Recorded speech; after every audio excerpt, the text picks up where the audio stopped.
नमस्कार दोस्तों, वाह वुमन के एक और एपिसोड में आपका बहुत बहुत स्वागत है। आपने हमारे काफ़ी एपिसोड देखे होंगे, आपने काफ़ी महिलाओं के इंटरव्यूज देखे होंगे, डिफरेंट डिफरेंट फील्ड से देखे होंगे। लेकिन आज जिस महिला से हम आपको मिलाने वाले हैं, उन्होंने जहां जहां कदम रखा, जिस जिस फील्ड में कदम रखा, उन्होंने महारत हासिल कर ली। तो आइए सुनते हैं उन्हीं की कहानी, उन्हीं की ज़बानी। मिलते हैं मिसेस तुलिका शर्मा जी से। तुलिका जी, जय श्री राम। जय श्री राम। जय श्री बहुत राम बहुत कपिल जी। स्वागत है आपका इस एपिसोड में। और आपका बहुत बहुत धन्यवाद। थैंक यू दीदी, थैंक यू सो मच। मेरा प्रिविलेज है आपको इस चैनल पे आपके चैनल पे आएंगे, मेरे लिए बहुत बड़ी बात है। मेरे लिए भी कपिल जी। तो thank thank you so much. Same है। सो दीदी, पहले शुरू करते हैं अपने पहले सवाल से। आपकी जर्नी के बारे में जानना चाहेंगे। जर्नी एज इन आप कहाँ पैदा हुई, कहाँ आप पली बड़ी हैं, और आप बैकग्राउंड थोड़ा सा आप बताएं, फिर उसके बाद आगे बढ़ते हैं। वेरी इंटरेस्टिंग जर्नी तो मेरी बहुत अमेजिंग जगह पैदा हुई, प्रयागराज में। अहोभाग्य। और मेरे जो फादर थे वो एयरफोर्स में थे। He was posted in Allahabad, तो वहाँ प्रयागराज में मेरा जन्म हुआ। फिर जगह जगह हम घूमते रहे, क्योंकि आपको मालूम है डिफेंस सर्विसेज में you are not settled in one place. आप जगह जगह, तो कभी इलाहाबाद में थे, फिर कभी हम आदमपुर चले गए, जलंधर चले गए। So my journey has been all over India. पूरे देश का भ्रमण किया है मैंने अपने पिताजी के साथ। और मेरे एक ब्रदर हैं, elder brother I have, and I belong to a Mathur family. मेरी मदर हमेशा से बहुत बड़ी आर्टिस्ट रही हैं। She is been a Kathak dancer. Birju Maharaj की वो वन ऑफ द शिष्याज रही हैं। बनारस घराने का कथक सिखाती थी वो, कला निकेतन, अगर आप लोगों ने नाम सुना हो स्कूल, तो वो उन्हीं का था। तो बचपन से कथक सीखा मैंने, और बड़ी उम्मीदें थी माँ बाप को कि शायद आगे जाके मैं प्रोफेशनली कथक को लूंगी। बट हाँ, बहुत कथक किया, स्टेज परफॉर्मेंसेस की। Mathur is a Kayastha, Mathur is a Kayastha, Mathur Kayastha होते हैं। और कायस्थों में ये गाने का और म्यूजिक का बहुत ज्यादा चलन है, बहुत ज्यादा। And that too I belong to a family जहाँ गाने का वैसे भी बहुत ज्यादा है। तो आपने कुछ सीखा उसमें से, उस फील्ड में? मैं गाती भी, खुद भी गजल्स गाती हूँ। अच्छा। और कथक करती हूँ, तो वो तो सब कुछ है स्किल्स जो माथुरों से आ गई। But interest was in fashion designing. तो फैशन डिजाइनिंग के लिए मैंने कुछ कॉलेजेस ज्वाइन किए, वुमेन पॉलिटेक्निक से किया, फिर निफ्ट से मैंने आगे बढ़ के फैशन डिजाइनिंग की। फैशन डिजाइनिंग दिल्ली से की है। Oh wow. और 20 years I have been in the designing. तो फैशन डिजाइनर थी, और तब से डिजाइनिंग कर रही थी। एंड शादी, I have a love marriage. मैं अपने हस्बैंड से मिली जब हम 14 years के थे, बचपन में। Oh my God. So my life journey has been very interesting, and my father-in-law is 14 years, मतलब 14 years. somewhere around 9th 10th के आसपास। Exactly. है ना? 9th 10th के आसपास, छोटे छोटे थे, स्कूल में पढ़ते थे, तब मिले। मेरे फादर-in-law is also from the army. अच्छा। और मेरे हस्बैंड, मतलब I got married into a Punjabi family, love marriage, बहुत प्यार मिला, बहुत अच्छी family, and it's been a beautiful life for me. But हाँ, डेफिनेटली, क्योंकि इस तरह का मेरा बैकग्राउंड रहा, तो हमेशा से एक राष्ट्र के लिए प्यार और एक strong feeling of working towards nation was always there. तो फैशन डिजाइनिंग आपने जब कर ली, उसके बाद फिर आपने फैशन डिजाइनिंग की, फिर अब चीफ डिजाइनर थी, बड़े बड़े एक्सपोर्टर्स के साथ काम किया, बिन ट्रैवलिंग द वर्ल्ड। मगर फिर कहते हैं ना, कभी कभी आपकी दिशा और दशा दोनों बदल जाती है। वही हुआ। Happen to go to a friend जिन्होंने, जो टैरो कार्ड करती थी, एंजल रीडिंग करती थी, उन्होंने एंजल रीडिंग करी मेरे सामने, तो मुझे लगा कि ये तो बहुत अमेजिंग है। क्या बात करिए आप, मतलब exactly. इसका मतलब आप टैरो कार्ड रीडर भी? टैरो कार्ड रीडिंग, फिर मैंने टैरो कार्ड रीडिंग सीखी वहां से। ये तो हमें मालूम ही नहीं। एक जर्नी, बिल्कुल दिशा चेंज हो गई मेरी लाइफ की, और दशा चेंज हो गई, मेरी स्पिरिचुअल जर्नी शुरू हो गई शायद वहां से। Okay. So and I was, अगर कोई मेरी लाइफ को देखे आज से कई साल पहले, तो बड़ी कॉन्ट्रास्टिंग लाइफ थी मेरी, पार्टीज एंड डिफरेंट। बट जब वो देखा टैरो कार्ड, तो लगा कि ये शायद मैं करना चाहती हूँ। और फिर मेरी एक डिफरेंट जर्नी शुरू हुई, बहुत सुंदर, जिसमें I got involve in occult sciences. फिर मैंने न्यूमरोलॉजी करी, तो इसका मतलब मैंने जो बोला था सही बोला था कि आपने जिस राह में आपने कदम जिस काम में अपना हाथ डाला है वो उसमें महारत हासिल कर बिल्कुल, उसमें महारत हासिल मैंने कहीं करी। सुना था कि आप 92 में वाइस प्रिंसिपल भी थी। हाँ जी, लखनऊ में मेरे हस्बैंड निफ्ट में। हाँ निफ्ट में वहाँ 92 में तो मैं 12th पास आउट हो रहा था। Amazing. National institute of fashion में खुला था जी। तो एक इंस्टीट्यूट था ये जिसमें फिर मैंने पहले तो एचओडी की तरह मैंने ज्वाइन किया, हेड ऑफ द डिपार्टमेंट, और फिर वो डिजाइनिंग इंस्टीट्यूट था और वहाँ पे then I became a vice principal. अब बहुत छोटी थी, अपने से बड़े थे वो स्टूडेंट्स जो वहाँ थे मेरे साथ, उनको पढ़ाती थी और it was a beautiful experience. कितनी उम्र रही होगी आपकी उस समय जब आप एचओडी थी? देखिए मेरी शादी हुई थी तो मैं थी करीब 24 इयर्स की, 23 24, और तब हम सब सोचते थे बहुत बड़े हो गए, बहुत ज्यादा छोटी थी, 24 25 की थी जब मैंने वहां पढ़ाना शुरू किया था, जब हम यहाँ से गए। And then life was beautiful. Life has been always good. मैं कहती हूँ कि देखिए आपकी जो जिंदगी होती है वो आपके कर्मों का लेखा होती है। क्या बात। जो बैड्स भी आते हैं वो कर्मों के लेखों से आते हैं, तो जो भी आया जो भी गया उसको हमने हंस के I have taken it as in full stream and बहुत हंसते हुए लिए। ये नहीं कहती मैं कि my life was bed of roses, never, but yes it's up to you. ये आपकी थिंकिंग है कि आप लाइफ को बेड ऑफ रोजेस करते हैं कि बेड ऑफ थॉर्न्स करते हैं, ये आपके ऊपर होता है। सो कमिंग डाउन, आपने फैशन डिजाइनिंग कर लिया, आपने टैरो का रीडिंग कर लिया, आपने कॉन्साइंस कर लिया, और भी कुछ बचा? हाँ जी, फिर मैंने न्यूमरोलॉजी करी, पामिस्ट्री करी, पामिस्ट्री भी करी। हाँ जी, और फिर वास्तु में आचार्य हूँ मैं। नहीं, इसमें करा क्या आपने? मतलब आपने डिग्रीज ली हैं, डिप्लोमास लिए हैं सब में। Oh my goodness. और वास्तु तो 1.5 साल का कोर्स था मेरा, उसमें एडवांस वास्तु भी किया, स्वयं में आचार्य है वास्तु। दीदी आपने छोड़ा क्या क्या? अब देखिए छोड़ने का मुझे तो अभी लगता है मैंने कुछ नहीं किया, अभी इतना कुछ बाकी है, अभी तो शुरुआत है। और मेरे ख्याल से कोई एज नहीं होती पढ़ाई की, सीखने की, और आगे भी मेरे ख्याल से मैं सीखती ही रहूंगी। नहीं, ये बात आपने बिल्कुल सही की। Age is just a number, is just a number, is just a number. You can do anything in your life at any point of और कितना कुछ है सीखने के लिए, पढ़ने के लिए कपिल जी, अभी तो शायद शुरुआत है। बिल्कुल बिल्कुल। मैंने देखे हुए cases where people have started their career in early 50s, 51, 52, 3 I have seen cases. Yes, people have done wonders after 50। Okay. हम सोचते हैं कि हम वही वंडर्स आप कर रही हैं। मतलब राम जी की कृपा है, जैसे जैसे वो आदेश देंगे वैसे वैसे हम करते जाएंगे। ओवरऑल अब आपकी जर्नी, जैसे आपकी शादी हो गई, आपका बच्चे बड़े हो गए, वो भी सेटल्ड ही हैं, हस्बैंड भी सेटल्ड है, अब आपका जो मोटिव है किस साइड जा रहा है? जैसे देखिए जर्नी की बात जैसे आपने करी, अभी मोटिव है। 5 साल पहले मैंने विश्व हिंदू महासंघ ज्वाइन किया। विश्व हिंदू महासंघ? हाँ जी, विश्व हिंदू महासंघ। ये एक संगठन है जो सनातन बेस्ड है, मतलब ये प्रमोट करते हैं कि सनातन धर्म को बढ़ाइए, संस्कारों को बढ़ाइए, जो मेरा हमेशा से एक उद्देश्य था। I been always very strong about it. जैसे मैंने आपको कहा, मेरा बैकग्राउंड रहा, मेरे फादर एयरफोर्स में थे, फादर इन लॉ आर्मी में थे, एक बहुत नेशनल फीलिंग घर में रहती थी, हम लोग बहुत जैसे देश के लिए मर मिटने के लिए तैयार थे, मगर एक हमेशा से हमारी फीलिंग मेरे धर्म के लिए बहुत स्ट्रांग रही है। If others can talk about their and work for their religion, then no, why not us? Why not us? ये समय है कि सनातनियों को एक साथ आना चाहिए, हिंदुओं को, और एक साथ मिलके इस पूरे रिलीजन को, जो कहीं ना कहीं सेक्युलर थिंकिंग की वजह से बहुत कमजोर होता जा रहा है, उसको स्ट्रॉन्ग। अब दीदी आपने क्योंकि हर जगह महारत हासिल किया, मुझे लगता है अब आपने विश्व हिंदू महासंघ में भी कुछ ना कुछ तो अचीव करा होगा अभी तक। और कितने साल हो गए आपको ज्वाइन करे हुए?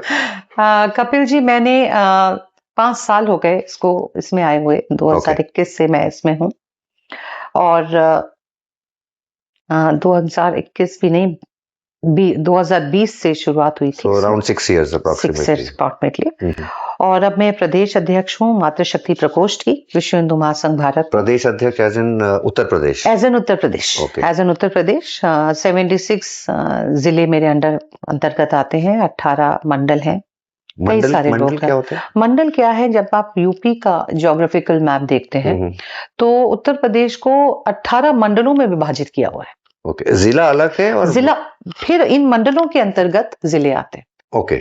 ये मंडल है, फिर मंडल की, जैसे हम गौतम बुद्ध नगर ले रहे थे जहां हम बैठे, ये मेरठ मंडल के अंतर्गत आता है। ओके। और मेरठ मंडल के अंतर्गत 5 जिले आते हैं। ये अच्छी नॉलेज दिया आपने। हाँ, गाजियाबाद आता है, गौतम बुद्ध नगर आता है, मेरठ अपने आप खुद में आता है, बागपत ओके। आता है, हापुड़ आता है। तो इस तरह करके मंडलों के अंतर्गत कई जिले बट गए। ओके। सो ये जो अब जैसे अब 2020 से बताया आपने 2026 तक आप विश्व हिंदू महासंघ के साथ जुड़ी हुई है। अब शुरुआत आपने किस लेवल से की थी? शुरुआत मैंने की थी, मैं महामंत्री थी जिला की, गौतम बुद्ध नगर की। अच्छा, मतलब हाँ, गौतम बुद्ध नगर की मैं महामंत्री थी, जिला महामंत्री, वहां से शुरुआत हुई थी। और बड़ा जोश जो मेरे में शायद अब तिगुना हो गया है, शुरू किया था जोश से, और बहुत कुछ किया, बहुत सारी मातृशक्तियों को जोड़ा, संगठन को स्ट्रॉन्ग किया, बहुत नए लोग मिले, बहुत नए थिंकिंग के लोग मिले, और कुछ ऐसी थिंकिंग के लोग मिले जहां पे पहले मेरे को लगता था कि सेक्युलर होना ठीक है, मगर अब मुझे लगता है सेक्युलर होना इस धर्म के लिए या किसी भी धर्म के लिए बहुत हानिकारक है। अच्छा, मैंने सेक्युलर मत हुई। एक चीज और सुनी थी, एक नारी शक्ति शोक, ये कुछ ऐसा शब्द सुना था कि विश्व हिंदू महासंघ में ये आता हाँ, नारी शक्ति ये तो चीज क्या है? कपिल जी, नारी शक्ति तो वैसे ही बहुत जबरदस्त शक्ति वो है। तो जैसे है आप ही शिव है। शक्ति है, हम नारी शक्ति है। हाँ, बिल्कुल विश्व बिल्कुल। हिंदू महासंघ में इसको मातृशक्ति प्रकोष्ठ कहते हैं। मातृशक्ति, जितनी भी मातृशक्ति है, महिलाएं हैं, उनको इस प्रकोष्ठ में, एक प्रकोष्ठ में रखा है, मतलब जोड़ते जाते हैं। और यहाँ हम लोग काम करते हैं, कई हमारे बहुत सारे उद्देश्य हैं यहाँ पे। नारी को सशक्त करना, to make the women more stronger. उनके लिए जो भी बहुत सारे, आज आप देख रहे हैं कि बहुत दुर्भाग्य की बात है कि नारियों पे अत्याचार हो रहा है ऐसे युग हो में, रहा है। और नारियां ही कर रही हैं, नारी ही कर रही है, नारी ही कर रही है, ये तो क्योंकि कलयुग है ना। सोच में कलयुग है। और देखिए, सोच में फर्क आ गया है। अगर आप अपने साथ, अपने नारी को, अपने साथ की नारी को अगर शक्तिशाली नहीं कर सकते तो आप नारी नहीं है। आप किसी हिस्से से, मैं नहीं कहती हूँ कि आपको नारी शक्ति का आप ना भी जानती हैं। नारी शक्ति वो होती है कि बाकी नारियों को शक्तिशाली बनाए। जो भी आजकल नारियों के साथ दुर्व्यवहार हो रहा है, उसको, उस पे काम करें। और मैं एक चीज पे बहुत जोर देती हूँ कि अगर शास्त्रों की आपको ज्ञान है तो शस्त्रों का ज्ञान होना अनिवार्य है। हर नारी को किसी ना किसी तरह का शस्त्र चलाना आना चाहिए। कपिल जी, अपनी सुरक्षा खुद करिए, कोई नहीं आएगा आपकी सुरक्षा करने। अब नहीं आएंगे श्री कृष्ण आपकी सुरक्षा करने, खुद ही कृष्ण बनना पड़ेगा, और खुद ही इन रावणों को अपने हाथ से राम की तरह इनको। श्री कृष्ण तो सत्ययुग में थे, अब कलयुग में रावण है। सब रावण ही रावण है, खुद लड़ना पड़ेगा आपको अपने लिए। अच्छा दीदी, एक सवाल जहन में आया आपकी इस बात को सुन के, कि आज कोई नारी है, अगर एक हाउसवाइफ है या एक वर्किंग वुमन है, अगर वो आपके संगठन के साथ जुड़ना चाहती है तो उसका क्या प्रोसेस है, या उसका काम क्या रहेगा अगर वो जुड़ना चाहती है किसी पर्टिकुलर एरिया में? कपिल जी, आपने बहुत ही सुंदर प्रश्न किया है जी। क्योंकि यही प्रश्न लेके बहुत सारी महिलाएं हमारे पास आती हैं। कि दीदी, मैं तो आई एम अ लॉयर। मैंने इसलिए पूछा क्योंकि हमारे माध्यम से काफी महिलाएं सुन रही होंगी, उनको आंसर मिलेगा इस समय। देखिए, जुड़ने का तो इसमें बहुत सिंपल प्रावधान है। हमारा आप कनेक्ट करती हैं तो हमारे, आप ऐप से जुड़ सकती हैं। ऐप में आप अपने को सदस्य बना सकती हैं। We have our own app also, Vishwa Hindu महासंघ का ऐप है। तो उस ऐप में आप जुड़ के उसको स्कैन का, आपको बहुत जगह मिल जाएंगे। नहीं हो तो मेरा फोन नंबर ले लीजिएगा, आपको स्कैन मिल जाएगा। आप तो बिजी हैं, आप फोन उठा लेंगे। आपके माध्यम से स्कैन मिल जाएगा, बहुत इजीली मिल जाता है। तो आप स्कैन करके ऐप, या आप ढूंढिए ऐप, आप उसमें ऐप में रिक्वेस्ट भी डाल सकती हैं। आप ऐप का लिंक हमें भेज दीजिए, मैं डिस्क्रिप्शन में शेयर कर दूंगा। और आपने करना क्या है? देखिए, महिला या नारी कौन है? ये संस्कार को देने वाली है। किसी भी समाज में क्या संस्कार है, वो वहां की नारियों से आप पता लग जाए। अगर नारी संस्कार रहित है तो वो समाज संस्कार रहित है, मगर अगर नारी में वो संस्कार हैं तो समाज में वो संस्कार हैं। तो यहाँ नारी अपने संस्कारों को आगे लेके चलती है। हमारे संस्कार इतने रिच हैं, इतने महत्वपूर्ण हैं, इतना कुछ हम लोग करते हैं। तो यहाँ करना क्या है? अपने धर्म को आगे लेके चलिए, जो आपका सबसे बड़ा कर्तव्य है, और अपने संस्कारों को जितना फैला सकते हैं, जितना बता सकते हैं, वो करिए। नारी को सशक्त बनाइए, और डेफिनेटली कुछ चीजों पे हम काम कर रहे हैं बहुत स्ट्रांगली। वो है जो भी गुरुकुल रीत जिसे हम कहते थे कि गुरुकुल रीत होना सदा हर चली आई, जाए, प्राण जाए पर पर वचन न जाए, तो खत्म हो गया क्योंकि गुरुकुल खत्म हो गुरुकुल गए। खत्म। क्योंकि गुरुकुलों को बढ़ने का किसी ने साधन ही नहीं दिया, मौका ही नहीं दिया। तो गुरुकुल जितना बढ़ा सकते हैं, गुरुकुल शिक्षा लेने की कोशिश करिए, या गुरुकुल जितने स्थापित कर सकते हैं करिए। गौरक्षा पे ध्यान दीजिए, हिंदू राष्ट्र पे ध्यान दीजिए, नारी को शक्तिशाली बनाइए, नारी पे व्यंग मत करिए, ना किसी को करने दीजिए। बिल्कुल, तो बिल्कुल। कुछ इन अनुशासनों पे चलना पड़ेगा। चलिए ये तो हो और गया, संगठन को ये तो हो स्ट्रांग गया कि बनाना कैसे आपके संगठन को ज्वाइन कर सकती हैं। वर्क रिलेटेड क्वेश्चन है मेरा ये कि जब कोई ज्वाइन करता है तो उसको काम क्या करना है? जैसे आपने बताया कि नारी सशक्ति करना है, आगे बढ़ना है, स्प्रेड करना है हिंदू धर्म को। काम यही है, बहुत बड़ा काम है जी, क्योंकि हमने इसको काम नहीं सोचा इसलिए रह गया। एग्जैक्टली। क्योंकि हमने ये नहीं जाना कि बच्चों को हनुमान चालीसा का पाठ पढ़ाना जरूरी है। बिल्कुल। मंदिरों में जाना एक हफ्ते में अनिवार्य है, कोई भी दिन निकाल लीजिए। अगर बाकी फ्राइडे को जाते हैं, दूसरे संडे को जाते हैं, तो क्या आप ट्यूसडे को मंदिर नहीं जा सकते? जाइए मंदिर अपने परिवार को लेके, जाके और हनुमान चालीसा पढ़िए, कुछ सत्संग करिए, कुछ अच्छे लोगों के साथ बैठ के अच्छी बातें करिए, जो गरीब हैं उनको खाना खिलाइए, आज इतनी गर्मी चल रही है छबील लगाइए। यही तो सब करना है, और करना है क्या? यही सेवा है। हमारा सनातन धर्म है क्या कपिल जी, आप बताइए? सिर्फ सेवा, सिर्फ सेवा। लोग इतना मिसअंडरस्टूड कर जाते हैं इस रिलीजन को। अरे जी सनातन, अरे धर्म के बारे में बात नहीं करेंगे, क्यों नहीं करेंगे बात? आप ही का धर्म है जो हर किसी को एक ही जैसा मानता है। पत्ते की पूजा तो हमारा धर्म करता है, पत्थर की पूजा तो हमारा धर्म करता है, अग्नि पूजा तो हमारा धर्म करता है। तो इससे बढ़ के धर्म है क्या? सबसे बड़ा मानव धर्म तो सनातन धर्म है। तो आपने करना कुछ नहीं है, बस आके जितनों की सेवा कर सकते हैं, सच्चे भाव से, पूरे मन से आगे बढ़ के सेवा करनी है, यही सनातन धर्म है। दीदी अब छबील से एक सवाल याद आ रहा है, सवाल तो नहीं, खैर मैं ये डिस्कशन पॉइंट आ गया कि लोग बोलते हैं कि छबील लगा लिए, ठीक है, अब बोलेंगे ठीक है चंदा इकट्ठा करो, चंदा इकट्ठा करने के लिए कंट्रीब्यूशन, हम जिसको बोलते हैं कंट्रीब्यूशन करे, यार इसका कोई ना कोई पर्सनल मोटिव होगा बीच में, तभी ये कर रहा है, ये माइंडसेट हो गया आजकल। So which is wrong, as you rightly said कि निष्काम सेवा अगर आप करेंगे। कपिल जी, ये वाली क्वेश्चन ना सिर्फ हम ही लोग हिंदू करते हैं। अच्छा, कभी कभी आपने किसी और धर्म को करते देखा कि मैं क्यों पैसा लगाऊं धर्म में? नहीं, कोई नहीं करता। आप गुरुद्वारे चले जाइए, क्योंकि हम जाके 10 कैफे में पैसा खर्च करने को तैयार है, हर हफ्ते जाके शराब पीने को तैयार है, बर्गर खाने को तैयार है, मगर थोड़ा सा पैसा लगा के किसी को पानी पीने के लिए तैयार नहीं है। बिल्कुल, कि पानी पिला सके, ठंडा पानी पिला सके। या अभी देखिए हम लोग सभाएं करते हैं बड़ी बड़ी, अभी सभा होने वाली है, हमारे महाराज जी का जन्म उत्सव आ रहा है, योगी जी का तो संगठन है कोई भी। वैसे जन्मदिन 5 तारीख को, 5 जून को उनका जन्मदिन है। तो हम सब मिलके खूब हर्षोल्लास से उनका जन्मदिन मनाएंगे। तो जो आपने कहा कि पैसे देने की बात है, तो हम लोग सब संगठन या कोई भी आप ग्रुप ले लीजिए, मतलब ये होता है कि सब मिलके, एक साथ मिलके, और बहुत, और हम तो उनका योगी जी का जन्मदिन अपना घर में, महाराज जी का जन्मदिन अपना घर में मना रहे हैं, जहाँ पे 400 महिलाएं और बच्चियां हैं, मेंटली रिटार्डेड हैं उसमें से कुछ, उनके साथ मिलके बना रहे हैं। उनको खाना खिलाएंगे, उनके साथ पूरे दिन स्पेंड करेंगे, कुछ अतिथियों को बुला रखा है। तो अपने जीवन में कुछ ना कुछ तो ऐसा करिए ना कि दूसरों का भला हो सके। बिल्कुल, किसी के नाम पे कर लीजिए। करेक्ट। चलिए दीदी, आपसे इनपुट्स बहुत अच्छे मिले, आपकी जर्नी जान के बहुत अच्छा लगा। Thank you so much. और आप चैनल पे आए, यही मेरा बहुत बड़ा सौभाग्य है। अरे थैंक यू सो मच। आप जो महिलाएं जो हमारा ये चैनल देख रही हैं, ये एपिसोड देख रही हैं, प्लीज विश्व हिंदू परिषद महासंघ परिषद जो है वो परिषद अलग आरएसएस का है, आरएसएस से जुड़ा हुआ है।